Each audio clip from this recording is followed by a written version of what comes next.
এই 2 দিনে আমাদের 5 একর জায়গা উদ্ধার হবে, যার অনুমান মূল্য প্রায় 50 কোটি টাকা দিয়ে এ পর্যন্ত 3বার আমরা এখানে উচ্ছেদ অভিযানের প্রক্রিয়া করলাম।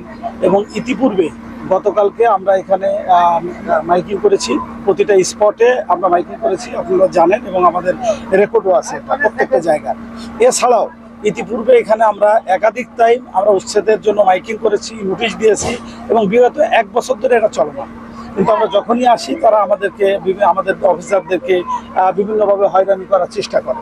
এবার আমাদের আপনারা জানেন যে আমাদের বর্তমান চেয়ারম্যান জাতীয় গ্রাম কর্তৃপক্ষের ফেরদৌসী ম্যাডাম আসছেন, এবং আমাদের বর্তমান মন্ত্রী মহোদয় তাদের আমাদের উপরে একটাই ইনস্ট্রাকশন যে সরকারি যে জমি আছে, সম্পত্তি আছে, এই সম্পত্তি আমাদের উদ্ধার করতে হবে এনি হবে, এবং সেটার জন্য 0 টলারেন্স ঘোষণা করছে। তারই ধারাবাহিকতায় আমাদের আজকের এই উচ্ছেদ অভিযান চলছে, এবং আমরা আশা করতেছি এই উচ্ছেদ অভিযান 2 দিন চলমান থাকবে।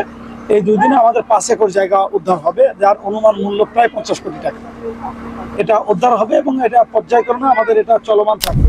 এবং ইতিমধ্যে শুধু যশোর নয়, এরপরে আমাদের বরিশাল, খুলনা সহ সারা বাংলাদেশে উচ্ছেদ অভিযান চলমান আছে এবং চলমান থাকবে।